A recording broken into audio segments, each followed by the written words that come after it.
بسم اللہ الرحمن الرحیم۔ ناظرین، وی لاگ نمبر 75 اور آج اس کی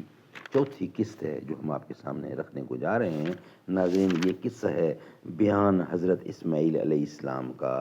اور صفحہ نمبر ہے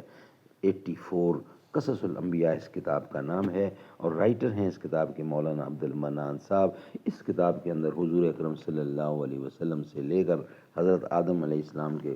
قصے بیان کیے جاتے ہیں قرآن و سنت کی روشنی میں۔ نحمدہ ونصلی علی رسولہ الکریم، بسم اللہ الرحمن الرحیم۔ مشکل تھے راستے آسان ہو گئے، دشمن یہ دیکھ کر حیران ہو گئے۔ رکھا میرے نبی نے دنیا میں جب قدم،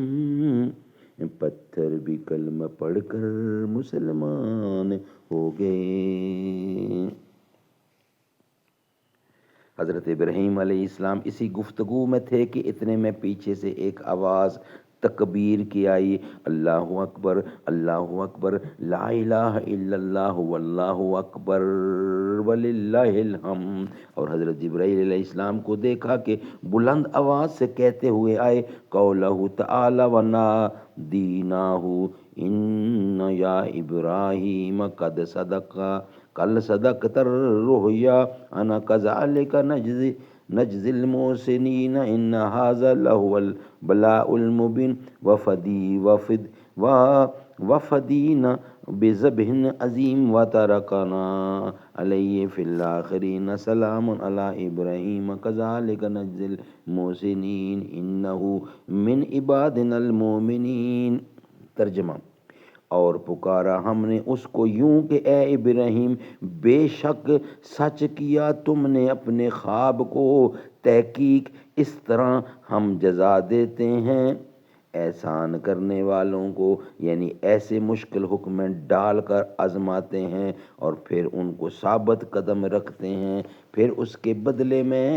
بلند درجات عطا کرتے ہیں۔ بے شک یہی ہے صحیح آزمانا۔ اور ہم نے حضرت اسماعیل علیہ السلام کو ایک بڑی قربانی کے بدلے چھڑا لیا، یعنی بڑے درجے کا بہشت سے ایک دمبا آیا اور حضرت ابراہیم علیہ السلام نے اپنی آنکھیں پٹی سے باندھ کر چھری ایسے زور سے چلائی کہ اللہ تعالیٰ کے حکم سے گلا نہ کٹا۔ حضرت جبرائیل نے حضرت اسماعیل کو اس جگہ سے ہٹا دیا اور ایک دمبا جو بہشت سے لائے تھے ان کی جگہ پر رکھ دیا۔ جب حضرت ابراہیم علیہ السلام نے اپنی آنکھوں سے پٹی کھول کر دیکھا تو ان کے بیٹے کے بدلے میں ایک دمبا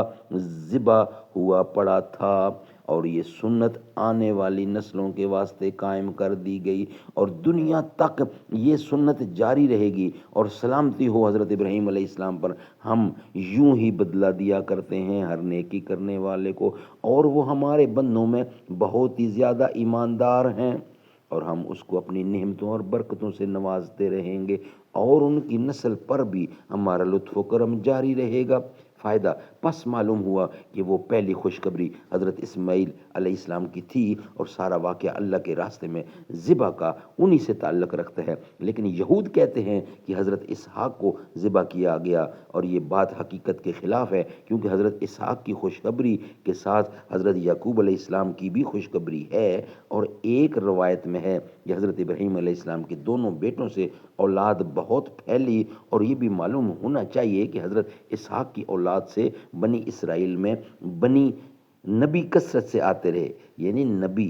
کثرت سے آتے رہے، اور حضرت اسماعیل کی اولاد سے ملک عرب میں نبی آتے رہے، اور آخری نبی حضرت محمد رسول اللہ صلی اللہ علیہ وسلم بھی آپ کی اولاد سے تعلق رکھتے ہیں، اور کہتے ہیں کہ حق تعالیٰ نے اس قربانی عظیمہ کے بدلے میں ایک دمبا ابلک و فربا اور تندرست جنت سے بھیجا تھا، اور بعضوں نے کہا ہے کہ اس دمبے کو حابیل نے بھی قربان کیا تھا، اور بعد اس کے 2000 برس خدا تعالیٰ نے اسے بہشت میں پال کر حضرت ابراہیم علیہ السلام کے وقت میں حضرت اسماعیل علیہ السلام کے عوض فدیہ بھیجا تھا کہ وہ نجات پاویں۔ پس حضرت ابراہیم علیہ السلام نے اس دمبے کو بعوض اسماعیل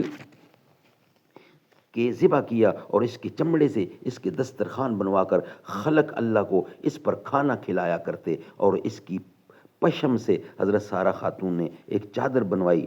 حضرت ابراہیم علیہ السلام نے اس چادر کو سکینہ کے تابوت میں رکھ دیا۔ ایک دن جبرائیل علیہ السلام اس تابوت کو لے کر رسول اللہ کے پاس آئے، اور وہ حضور نے حضرت امیر المومنین عمر ابن خطاب کو عنایت فرمایا تاکہ اس کا خرقہ بنا کر پہنے، اور وہ خرقہ حضرت عمر رضی اللہ تعالیٰ کے پاس زندگانی بھر رہا، اور وہ اس کو ہمیشہ پہنتے تھے تاکہ حضور اکرم کے فرمان کی تعمیل ہو سکے، کیونکہ وہ جانتے تھے کہ آخرت میں نجات کا دار المدار حضور اکرم کی اطاعت میں ہی ہے۔ اللہ تعالی ہم سب کو حضور اکرم کی اطاعت کا جذبہ و شوق عنایت فرمائے، آمین ثم آمین، بجا خاتم النبیین صلی اللہ علیہ وسلم۔ ناظرین، یہ واقعہ ہمارا کمپلیٹ ہوا۔ نیکسٹ ہوگا تعمیر کعبہ حضرت ابراہیم علیہ السلام، وہ ہم آپ کے سامنے رکھیں گے، مگر بعد میں آج کی ہمارے 4 ویلاگ میں حضرت اسماعیل کا بیان مکمل ہوا۔ عوام کا ہے، کسان کا ہے، سوال لوگوں کی جان کا ہے جو بھی قاتل اسی سے اس کا جواب لیں گے، سند رہے ہم حساب لیں گے، جمہوریت کو کچلنے والا یہ کام تیرا نہیں چلے گا، یہاں پہ ہٹلر مسولینی سا نظام تیرا نہیں چلے گا، یہ ظلم کی نفرتوں کی جتنی چلا ہو آندھی نہیں ڈریں گے، وہ اور ہوں گے جو ڈرتے ہوں گے، وہ اور ہوں گے جو ڈرتے ہوں گے، نہیں ڈریں گا مسلمان،